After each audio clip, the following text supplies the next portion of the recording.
பல பேர் தோளில் துண்டு போடுறதும் காலில் செருப்பு போடுறதும் தீபாவளி பொங்கல் போனஸ் வாங்குறதும் 8 மணி நேரங்கிறது வேலை நேரமாக இருக்கிறதும் ஞாயிற்றுக்கிழமை விடுமுறையாக இருக்கிறதும் ஒன்று மாதிரியான பல தோழர்கள் போராடி ரத்தம் சிந்தி இந்த அதிகாரத்தாலையும் முதலாளிகளும் தாக்கப்பட்டு ரத்தம் சிந்தி உயிரிழந்து வாங்கி கொடுத்தோன்னு எத்தனை பேருக்கு தெரியும்னு அது தெரியாத பல பேரில் நானும் ஒருத்தன்.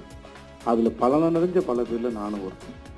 இந்த மாதிரியான பல தோழர்களோட ரத்த தியாகத்தினால இன்னைக்கு இதெல்லாம் அனுபவிச்சுட்டு இருக்க பல கோடி பேரில் நானும் ஒருத்தன். நான் இங்கே வரதுக்கு முன்னாடி தோழரை பற்றி தெரிஞ்சுக்கிறதுக்காக அவரை பற்றின வீடியோலாம் பார்க்கும்போது எனக்கு ரொம்ப வியப்பாக இருந்தது. இங்கே ஒரு மேடம் பேசினாங்க, வசந்தி தேவி மேடம், வசந்தா தேவி மேடமா, வசந்தி தேவி மேடம் பேசும்போது சொன்னாங்க, ஐயா நல்லக்கண்ணருடைய வாழ்க்கை வரலாற்று வந்து பாடப்புத்தகத்தில் இருக்கணும்னு. அதை நானும் கேட்டுக்கிறேன் தமிழக அரசு. முக்கியமாக அதன் வழியாக